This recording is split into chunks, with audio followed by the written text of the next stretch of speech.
অশিক্ষিত মূর্খ তারাই পথে নামছেন এইভাবে মৌলবাদীদের সঙ্গে হাত মিলিয়ে, জামাতের সঙ্গে হাত মিলিয়ে।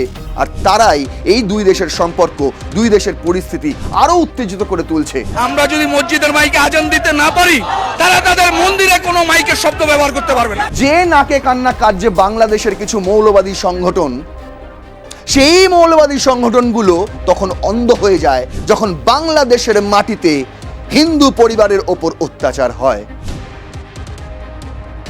মেয়ে অপহরণ হয়ে গিয়ে খবর পৌঁছে যায়, অভিযোগ পৌঁছে যায়, তবু মেয়ে ঘরে ফিরে আসে না। যখন গোটা বিশ্ব জেগে উঠবে, তখন আমাদের বোনদের আর খুঁজে পাওয়া যাবে না। তারা এইভাবেই তাদেরকে অন্য ধর্মে রূপান্তর করে নেওয়া হবে, কেউ জানতে পর্যন্ত পারবে না। কোন দিন হয়তো চিন্ময় কৃষ্ণ দাস, তারও এরকম ছবি হয়তো দেখতে হতে পারে।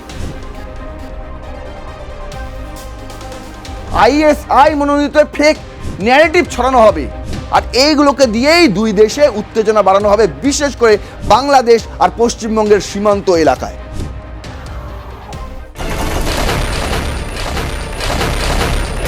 ভারত তথা পশ্চিমবঙ্গে নাকি সংখ্যালঘুরা ভালো নেই, তাদের ওপর নাকি প্রতিনিয়ত অত্যাচার বেড়েই চলেছে। আর এর প্রতিবাদে বাংলাদেশের রাজধানী ঢাকায় প্রায় প্রতিনিয়ত মিছিল বেরিয়েই চলেছে। ঘটা করে প্রকাশ্যে এসে তারা ভারত বিরোধী স্লোগান দিচ্ছে, পশ্চিমবঙ্গ বিরোধী স্লোগান দিচ্ছে। শুভেন্দু অধিকারী থেকে শুরু করে, নরেন্দ্র মোদী থেকে শুরু করে, হিমন্ত বিশ্ব শর্মা থেকে শুরু করে কাউকে ছাড়ছে না। তাদের যে ভাষা, সেই ভাষা শুনলেও গা পৃথ্বী জ্বলে উঠবে। এমত অবস্থায় দাঁড়িয়ে বাংলাদেশের বিএনপি সরকার শুধু মজাই দেখছে। এই কথাগুলো আমি আপনাদের বলে দিয়েছি, কিন্তু এর পরেও কি পরিস্থিতি কোনো পরিবর্তন হয়েছে? আজ্ঞে না।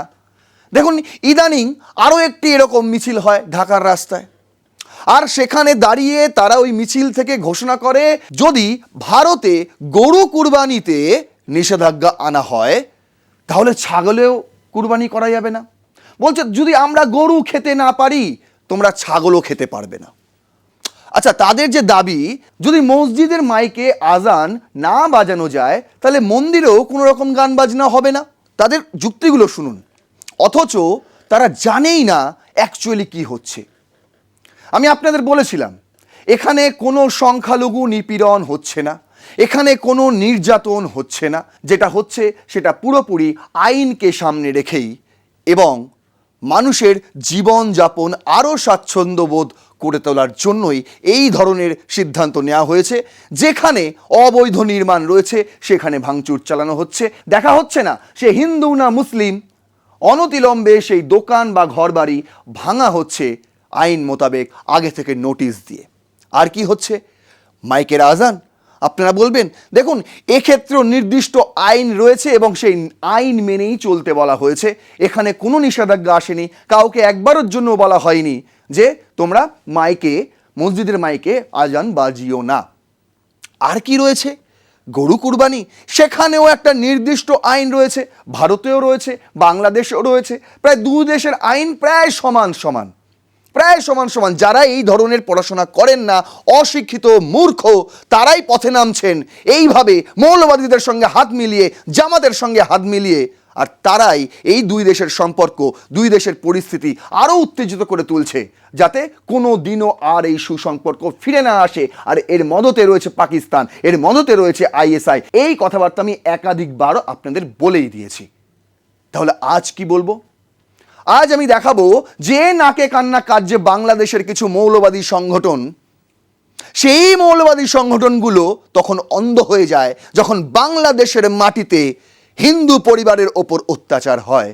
সেই সমস্ত উদাহরণগুলো আজকে আপনাদের তুলে ধরে দেখাবো।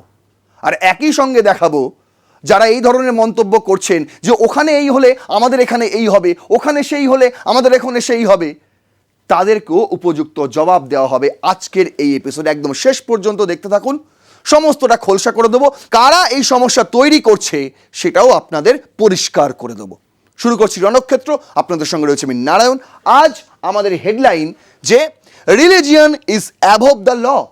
সত্যি কি ধর্ম আইনেরও ঊর্ধ্বে? এই প্রশ্নের উত্তর আজ শেষ পর্যন্ত খুঁজব। প্রথম স্লাইডেই আমি রেখেছি একদম সাম্প্রতিক একটি ঘটনা, 14ই মে 2026, হিন্দু নিউজ, বাংলাদেশের হিন্দু নিউজ তারা এই খবরটি করেছিল, যেখানে বলা হচ্ছে বান্দরবানে পূজা দাস নামে এক হিন্দু স্কুল ছাত্রীকে মুসলিম যুবক কর্তৃক অপহরণের অভিযোগ। কি ছিল সেই অভিযোগ সেটা আগে একটুখানি আপনাদের জানাই। বলছে বান্দরবানে স্কুলে পরীক্ষা দিতে যাওয়ার পথে পূজা দাস নামে এক স্কুল ছাত্রী অপহরণের শিকার হয়েছেন বলে অভিযোগ উঠেছে। পরিবারের দাবি, গত 7ই মে বৃহস্পতিবার সকালে পরীক্ষা দিতে বের হওয়ার পর, দেখুন 7ই মে গল্পটা ঘটেছিল, অথচ এই খবর আপনি বাংলাদেশের কোনো শীর্ষস্থানীয় সংবাদ মাধ্যমে পাবেন না। হিন্দু নিউজ করেছে, তাও কবে করেছে? 14ই মে, কতদিন বাদে? তাও 7 দিন পরে। বুঝতে পারছেন কি অবস্থা? যে ঘটনা ঘটে যাচ্ছে সেটা রিপোর্টিং পর্যন্ত হয় না। পুলিশে অভিযোগ জানানো হলেও পুলিশ সেই অভিযোগে কোনো রকম পাত্তা আমল দেয় না, আর সেই কারণে এই ধরনের খবর পচে যায়। তবু মেয়ে অপহরণ হয়ে গিয়ে খবর পচে যায়, অভিযোগ পচে যায়, তবু মেয়ে ঘরে ফিরে আসে না। বরং কি হয় সেটাই আপনাদের দেখাবো। বলছে 7ই মে পরীক্ষা দিতে বের হওয়ার পর থেকে নিখোঁজ হন পূজা দাস। তিনি বান্দরবানের বাসিন্দা এবং তার পিতা সুব্রত দাস এবং মাতা দেবী দাস। পরিবারের অভিযোগ, স্থানীয় তানভীর নামে এক ব্যক্তি জোরপূর্বক পূজাকে তুলে নিয়ে যায়। ঘটনার পর মেয়েটির পরিবার বিভিন্ন স্থানে খোঁজাখুঁজি শুরু করে এবং পরে তথ্য পায় যে চট্টগ্রাম মহানগরীর কোতোয়ালি থানাধীন পাথরঘাটা এলাকার একটি আত্মীয়ের বাসায় পূজাকে রাখা হয়েছে। এই হচ্ছে সেই পূজা দাস, এবং যার বিরুদ্ধে অভিযোগ সেই তানভীর হচ্ছেন এই ব্যক্তি, বাচ্চা ছেলে। আচ্ছা, কিন্তু দেখুন মনে মনে যে ধর্ম নিয়ে এত বিদ্বেষ, সেটা এই ঘটনা অবশ্যই একটা উদাহরণ হিসেবে আপনাদের সামনে তুলে ধরছি। বলছে এ তথ্যের ভিত্তিতে বান্দরবান থেকে মেয়েটির অভিভাবকরা পুলিশ নিয়ে চট্টগ্রামে গেলে কোতোয়ালি থানা প্রশাসনের পক্ষ থেকে প্রত্যাশিত সহযোগিতা পাওয়া যায়নি বলে অভিযোগ করেছেন স্বজনরা। পরিবারের দাবি, একটি নির্ভরযোগ্য সূত্র থেকে তারা জানতে পেরেছেন যে পাথরঘাটার মহিম দাস লেইন এলাকায় অপহরণকারী পূজাকে নিয়ে অবস্থান করছে।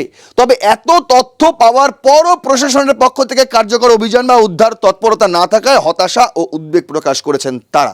শুনুন, খবরটা এখানেই শেষ নয়, এখানেই শেষ নয়। রীতিমতো ওই অপহরণকারী পূজা দাসের বাবা মাকে চ্যালেঞ্জ ছুড়ে দিয়েছে একের পর এক। এই যে বলছে না, কি করে জানলো তারা এই জায়গায় বসবাস করছে পাথরঘাটার মহিম দাসে, সেই খবর এই ছেলেটি নিজেই জানিয়েছে তার বাবা মাকে, মেয়েটির বাবা মাকে নিজেই জানিয়েছে। বুঝতে পারছেন? চ্যালেঞ্জ ছুড়ে দিচ্ছে যে আমি সব জানিয়ে দিলাম, নে তোরা কি করবি করে নে। এরা তো পুলিশে যাচ্ছে, কি করতে পারে? আইনের পথেই যাবে, আইন ছাড়া আর কি করতে পারে? কিন্তু আইন চুপচাপ বসে দেখছে, বাংলাদেশের আইন চুপচাপ বসে দেখছে।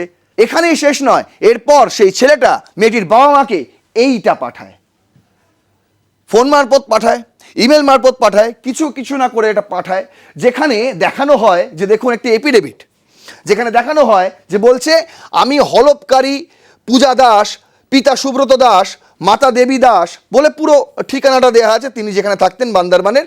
তারপর বলছে বর্তমান নাম তাসকিয়া জান্নাত, জন্ম নিবন্ধন নম্বর এত। এই মর্মে হলফপূর্বক ঘোষণা করিতেছি যে আমি একজন বাংলাদেশের সচেতন নাগরিক হই, আমার ভালো মন্দ বোঝার সম্যক জ্ঞান আছে, যদিও 17 বছর বয়স মেয়েটির, এখনো প্রাপ্তবয়স্ক হয়নি। বুঝতে পারছেন? তারপরেও তাকে দিয়ে এই ধরনের এফিডেভিট করানো হয়, যেখানে তার পরিচয় বদলে দেওয়া হয়, পূজা দাস থেকে সে হয়ে যায় তাসকিয়া জান্নাত। বলছে কি, Hindu families in Bangladesh are under siege when will the world wake up to the systematic targeting of our daughters. যখন গোটা বিশ্ব জেগে উঠবে তখন আমাদের বোনদের আর খুঁজে পাওয়া যাবে না। তারা এইভাবেই তাদেরকে অন্য ধর্মে রূপান্তর করে নেওয়া হবে, কেউ জানতে পর্যন্ত পারবে না। আর রীতিমতো চ্যালেঞ্জ ছুড়ে দেওয়া হবে যে দেখুন আমি এইটা করে ফেললাম, আপনারা কি করতে পারেন করে দেখান। তারা কি করবে? তারা পুলিশের কাছেই যাবে, আর পুলিশ আঙুল নিয়ে মুখে চুষবে, বলবে আপনি চলে যান, আমি দেখে নিচ্ছি। 7 তারিখ হয়েছে এই ঘটনা, 7 তারিখ, আজকে প্রায় 13 দিন অতিক্রান্ত। ছেলেটির মা বাবা জানে মেয়েটি কোথায় আছে, পুলিশ প্রশাসনকে সেই খবর দিয়ে আসা হয়েছে, কিন্তু পুলিশ প্রশাসন সব জেনে বুঝেও চুপ করে বসে আছে। এই ঘটনা বাংলাদেশে দিনে দুপুরে ঘটছে। এখানেই শেষ নয়, আরও একটা উদাহরণ আপনাদের দেখাই। বলছে চট্টগ্রাম কেন্দ্রীয় কারাগারে জুলাই হত্যা মামলার আসামির মৃত্যু। কে সেই? এই হচ্ছে সেই আসামি। দেখা যাবে না, চোখে দেখা যাবে না, তাই আমি চোখ ব্লার করে দিয়েছি। যেখানে বলা হচ্ছে চট্টগ্রাম কেন্দ্রীয় কারাগারে জুলাই আগস্টের হত্যা চেষ্টা মামলায় কারাবন্দী দেবাশিস চৌধুরী নামে এক ব্যক্তি তিনি মারা গেছেন। সোমবার 18ই মে কারাগারে মৃত্যুর পর মঙ্গলবার তার শেষকৃত্য সম্পন্ন হয়। দেবাশিস নগরীর সদরঘাট এলাকার সুধাংশু বিকাশ চৌধুরীর ছেলে। কারা কর্তৃপক্ষ জানিয়েছে কারাগারের ভেতরে হৃদরোগে আক্রান্ত হয়ে তিনি মৃত্যুবরণ করেন বলে জানিয়েছেন। চট্টগ্রাম কেন্দ্রীয় কারাগারের senior jail super Mohammad Iqbal Hossain বলেন, নিহত কারাবন্দির হঠাৎ করে বুকে ব্যথা অনুভব হয়, তাকে ওয়ার্ড থেকে কারা হাসপাতালে আনতে না আনতেই তিনি মৃত্যুবরণ করেন। কি সুন্দর সাজানো গল্প। তিনি দিব্য ছিলেন। বলা হচ্ছে মাত্র 21 দিন আগে তাকে খুঁজে পাওয়া গেছে এবং গ্রেপ্তার করে নিয়ে যাওয়া হয়েছে। 21 দিন, বেশি নয়। তারপর থেকে তিনি দিব্য ছিলেন। কিন্তু দেখুন, হঠাৎ করেই নাকি তার সোমবার বুকে ব্যথা অনুভব হয়। আর বুকে ব্যথা অনুভব হওয়ার সঙ্গে সঙ্গেই সেখানেই ছিল সবাই, পুলিশ প্রশাসনের সবাই ওখানেই ছিল, কর্মীরা, যে কখন বুকে ব্যথা হবে তখনই তাকে হাসপাতালে নিয়ে যাওয়া হবে। আর ঠিক হাসপাতালে নিয়ে যাওয়ার সময়ই তার মৃত্যু ঘটে যায়। কারা হাসপাতালে নিয়ে যাওয়ার সময় তার মৃত্যু ঘটে যায়। তাকে হাসপাতালে নিয়ে গেলে হৃদরোগে মারা গেছেন বলে মেডিকেল প্রতিবেদনে উল্লেখ করা হয়। একটা পোস্টমর্টম রিপোর্ট বানানো হয়। আমি জানি না আদৌ পোস্টমর্টম হয়েছে কিনা, কারণ এর শরীর এখনও কাটাছিড়া হয়নি, যে ছবি আমি পেয়েছি। আমি বলতে পারছি না পোস্টমর্টম হয়েছে কিনা, কিন্তু রিপোর্ট আসে অবশ্যই। সেই রিপোর্টে উল্লেখ করা হয় তিনি হৃদরোগে আক্রান্ত হয়ে তার মৃত্যু হয়েছে। কিন্তু পরিবারের অভিযোগ দেখুন, পরিবার যে মর্মে অভিযোগ দায়ের করেছে, তারা বলছে he was arrested for peacefully joining Chinmoy Krishna Das Prabhu's 8-point demand movement for Hindu safety in Bangladesh. মনে আছে সেই চিন্ময় কৃষ্ণ প্রভু যে আটটি দাবি নিয়ে রাস্তায় নেমেছিল? আর সেই মিছিলে ছিলেন এই দেবাশিস চৌধুরী, চিন্ময় কৃষ্ণ দাসের সঙ্গেই ছিলেন। বুঝতে পারছেন তার অপরাধটা অ্যাকচুয়ালি কোথায়? আচ্ছা, অ্যান্টি হিন্দু বিএনপি's নেক্সট টার্গেট চিন্ময় প্রভু himself, Hindus are being haunted in Bangladesh. এই মুহূর্তে চিন্ময় কৃষ্ণ দাস তিনি জেলবন্দী। আমি গত এপিসোডেই আপনাদের বলেছি, তার একটা করে কেসে জামিন হয়, আরও একটা করে কেস তাকে দিয়ে জেলে বসিয়ে রাখা হয়। জানি না কোন দিন হয়তো চিন্ময় কৃষ্ণ দাস তারও এরকম ছবি হয়তো দেখতে হতে পারে। বলা যাচ্ছে না, এখনই বলা যাচ্ছে না। বুঝতে পারছেন, গ্রেপ্তার করে নিয়ে চলে গেল। কোথায় ছিল? চট্টগ্রাম কেন্দ্রীয় কারাগারে ছিল। আর সেখানেই তার হঠাৎ করে মৃত্যু হয়ে গেল। পরিবারের অভিযোগ হচ্ছে এই মৃত্যু তো আর সেই মৃত্যু নয়। দেখুন এই অবস্থা এখন। এগুলো হচ্ছে এক একটা উদাহরণ। আচ্ছা, আরও একটা জিনিস আপনাদের দেখাচ্ছি। এটা একদম রিসেন্ট ঘটনা, এই 19শে মের ঘটনা। কি বলছে? ধর্মীয় অনুভূতিতে আঘাত দেওয়ার সাতক্ষীরায় এক শিক্ষক গ্রেপ্তার। আমি ডেইলি ইনকিলাব থেকেই নিয়েছি, জামাতের পত্রিকা, আপনারা জানেন। আমি সেখান থেকেই নিয়েছি, কারণ তারা কি বলছে সেটা আমার জানা দরকার। কি বলছে? গ্রেপ্তার হওয়া শিক্ষকের নাম গৌরাঙ্গ সরকার। এই হচ্ছেন সেই শিক্ষক। তাকে স্কুলে এসে পুলিশ তুলে নিয়ে চলে গেছে। কেন? ধর্ম অবমাননা করেছেন তিনি। কীরকম অবমাননা করেছেন একবার তাকিয়ে দেখা যাক। তিনি সাতক্ষীরা সদর উপজেলার বল্লী মোহাম্মদ মুজিবুর রহমান মাধ্যমিক বিদ্যালয়ের গণিত বিভাগের শিক্ষক। মঙ্গলবার দুপুরে তাকে আটক করে সদর থানায় নিয়ে যায় পুলিশ। বিদ্যালয় কর্তৃপক্ষ, স্থানীয় বাসিন্দা ও শিক্ষার্থীদের বরাত দিয়ে জানা গেছে, গত রোববার 9ম শ্রেণীর একটি গণিত ক্লাসে পাঠদানকালে শিক্ষক গৌরাঙ্গ সরকার আজান ও মহানবী হজরত মুহাম্মদ সম্পর্কে আপত্তিকর মন্তব্য করেন বলে অভিযোগ ওঠে। আচ্ছা, অভিযোগ রয়েছে তিনি পশ্চিমবঙ্গের মসজিদে মাইকে আজান বন্ধের প্রসঙ্গ টেনে বাংলাদেশেও উচ্চস্বরে আজান বন্ধ করা উচিত বলে মন্তব্য করেন। পাশাপাশি মহানবী এর ব্যক্তিগত জীবন নিয়েও কটূক্তি করেন বলে দাবি করেছে শিক্ষার্থীরা। দেখুন, এখানে কোনো ছাড় নেই। যদি নবীকে নিয়ে কোনো কথাবার্তা তিনি বলে থাকেন, আপত্তিকর কথাবার্তা বলে থাকেন, তাহলে আমিও বলছি ঠিক আছে, তিনি দোষ করেছেন, অবশ্যই দোষ করেছেন। কিন্তু আজান নিয়ে যে খবর ইনকিলাব ছেপেছে, তিনি নাকি বলেছেন, সেই শিক্ষক, এই শিক্ষক নাকি বলেছেন পশ্চিমবঙ্গের মসজিদে মাইকে আজান বন্ধ হয়েছে, খুব ভালো হয়েছে, বাংলাদেশেও হওয়া দরকার। কিন্তু একটা ইনফরমেশন আমি এই ডেইলি ইনকিলাবকে দিয়ে রাখি, যদি তিনি এই কথা বলেও থাকেন এটা কিন্তু কোট আন কোটে নেই, অভিযোগ রয়েছে বলে তিনি লিখেছেন। এইভাবে লেখা যায় না। এটা সাংবাদিকতার প্রাথমিক পাঠ, ব্যাকরণ তো শিখে আসতে হয়, তারপর তো এই ধরনের আপনি রিপোর্টিং করবেন। পশ্চিমবঙ্গে আজান বন্ধ হয়নি, এই ভ্রান্ত ধারণা, এই ভুল ধারণা মাথা থেকে ঝেড়ে ফেলে দিন। যদি না ফেলতে পারেন তাহলে এই ধরনের সমস্যা কিন্তু আরও বাড়বে, বই কি কমবে না। পশ্চিমবঙ্গে কোনো রকম আজান বন্ধ হয়নি, না গোটা ভারতবর্ষের কোথাও আজান বন্ধ হয়েছে, কিচ্ছু হয়নি। আজান চলছে আজানের নিয়মে। তাহলে কি হয়েছে সেটাই আজকে আপনাদের দেখাবো। এই যে ভুল ভাল ইনফরমেশন, আমি বলেছি না ফেক ন্যারেটিভ ছড়ানো হবে, আইএসআই মনোনীত ফেক ন্যারেটিভ ছড়ানো হবে, আর এইগুলোকে দিয়েই দুই দেশে উত্তেজনা বাড়ানো হবে, বিশেষ করে বাংলাদেশ আর পশ্চিমবঙ্গের সীমান্ত এলাকায়। দেখুন, সম্প্রতি বাংলাদেশে ঢাকার রাস্তায় আবারও কিছু মৌলবাদী সংগঠন তারা মিছিল করে, আর মিছিল করে তারা সেই একই ফেক ন্যারেটিভ ছড়াতে ব্যস্ত থাকে, যেটা আমি আপনাদের একদম শুরুতে বললাম। একবার শুনুন তার বক্তব্যটা। যদি ভারত মুসলমানদের সাথে যুদ্ধ করতে চায়, ইনশাআল্লাহ আমরা যুদ্ধ করার জন্য তৈরি আছি। যদি আমাদের গরু কুরবানি বন্ধ হয়, তো তাদের ছাগল কুরবানি বন্ধ করতে হবে। আমরা যদি মসজিদের মাইকে আজান দিতে না পারি, তারা তাদের মন্দিরে কোনো মাইকের শব্দ ব্যবহার করতে পারবে না। শুনলেন কি বলছে? বলছে গরু যদি খেতে না দেওয়া হয় তাহলে ছাগলও বন্ধ করে দিতে হবে, আর যদি মসজিদের আজান বন্ধ করে দেওয়া হয় তাহলে মন্দিরও গান বাজনা বন্ধ করে দিতে হবে। মানে তার দাবিটা হচ্ছে, আপনি আপাত দৃষ্টিতে বলবেন খুবই ন্যায্য, কিন্তু তিনি যে শর্তের পরিপ্রেক্ষিতে তার নিজের শর্ত চাপিয়েছে সেটাই অ্যাকচুয়ালি ভুল।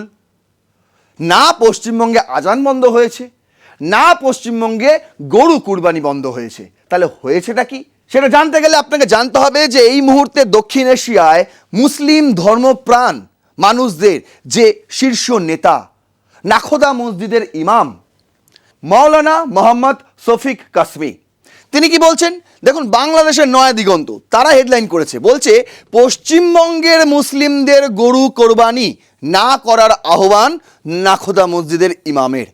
কেন তিনি এই কথা বলেছেন পুরো ব্যাখ্যা দিয়ে আপনাদের বোঝাবো। পাশাপাশি মাইক বাজানো নিয়ে তিনি কি বলেছেন, বলছেন no orders staying removal of mic from pollution control board or SC.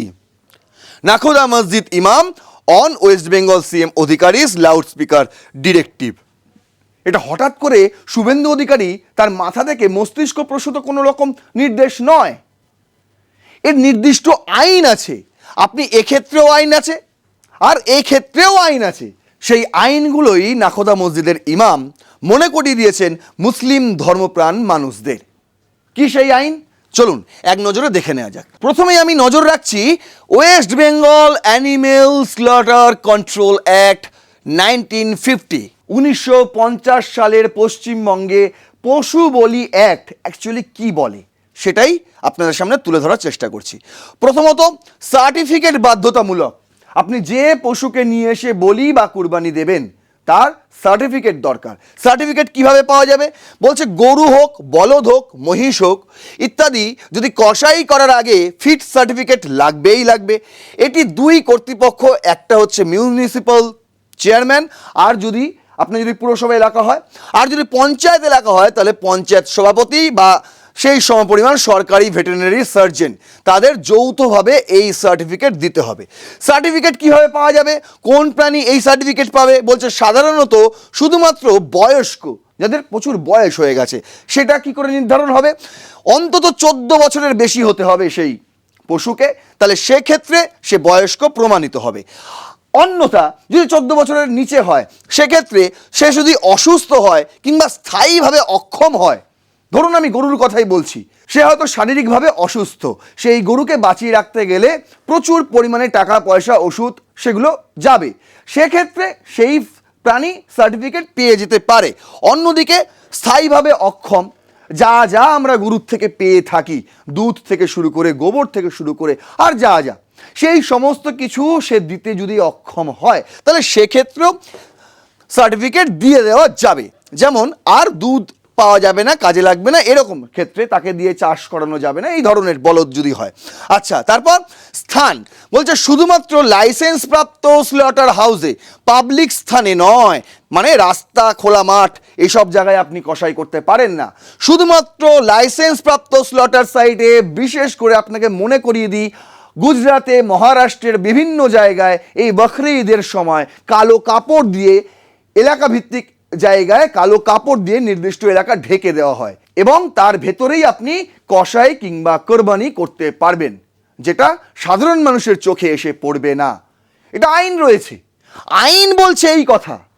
এখানে যে আপনারা উপদ্রব করতেন, বেআইনিভাবে করতেন, আইন মেনে চলুন, তাহলে কোনো সমস্যা নেই।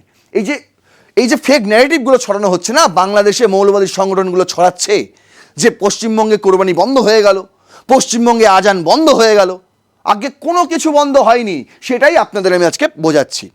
কি হয়েছে? শাস্তি লঙ্ঘন করলে 6 মাস পর্যন্ত জেল ও জরিমানা হতে পারে। অন্যদিকে ভারতীয় সংবিধানের আর্টিকেল 48 1950 সালের যে সংবিধান, তাতে কি বলছে? বলছে রাষ্ট্রকে গরু, বাছুর বা দুগ্ধজাত কৃষিকাজের জন্য ব্যবহৃত পশু হত্যা করা নিষিদ্ধ করার নির্দেশ দেয়।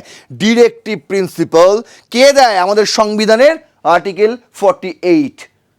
যে প্রাণীকে আপনার লাগবে, বিশেষ করে দুগ্ধজাত, যে দুধ দেয়, বিশেষ করে যে কৃষিকাজে যাকে আমাদের দরকার পড়ে, প্রয়োজন হয়, এই ধরনের পশু, এই ধরনের প্রাণীকে হত্যা করা, কসাই তো দূরে ছেড়ে দিন, কোরবানি তো ছেড়ে দিন, হত্যা করাও কিন্তু দণ্ডনীয় অপরাধ।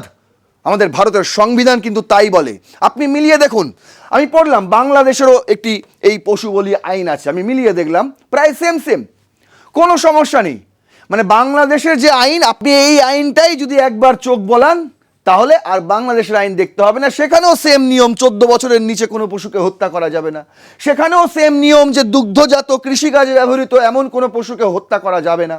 একই নিয়ম রয়েছে, একই নিয়ম। আর উপরি পাওনা হিসেবে এক্ষেত্রে সুপ্রিম কোর্টের একটি নির্দেশ রয়েছে, ভারতীয় সুপ্রিম কোর্টের, যে গরুই মুসলিম সম্প্রদায়ের বলি দিতেই হবে, এরকম কোনো নিয়ম কোথাও লেখা নেই, না কোরআনে লেখা আছে।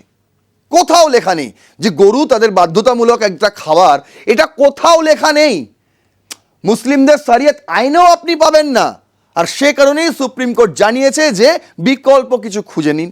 সেক্ষেত্রে বিকল্প কিছু, যেমন দুম্বা, উট, মহিষ, এগুলো আপনারা বলি দিতে পারেন, এগুলো আপনারা কোরবানি করতে পারেন, এগুলো আপনারা সাধারণ প্রতিদিনের নিয়মে আপনারা এগুলো কিনে নিয়ে এসে খেতেও পারেন, তাতে কোনো আপত্তি নেই।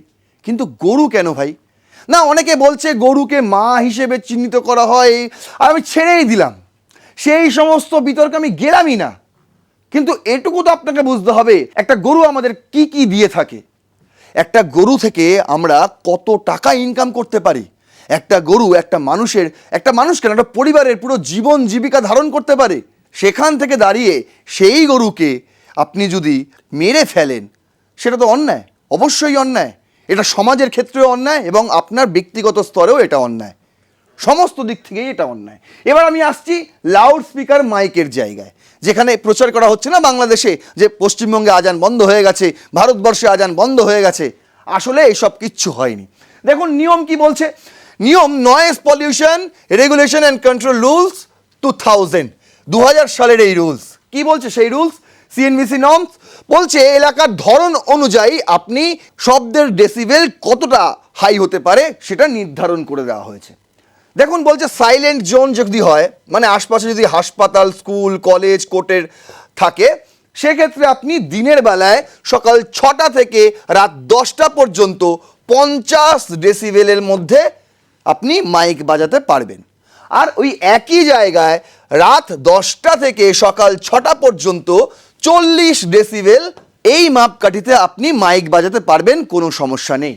অন্যদিকে যদি রেসিডেন্সিয়াল জোন হয়, মানে বাসাবাসি রয়েছে, সেখানে অনেক বসত বাড়ি রয়েছে, সেই সমস্ত জায়গায় দিনের বেলায় সকাল 6টা থেকে রাত 10টা পর্যন্ত আপনি 55 ডেসিবেলে বাজাতে পারবেন। আচ্ছা, রাতের বেলা এটা 45 ডেসিবেল হয়ে যাবে।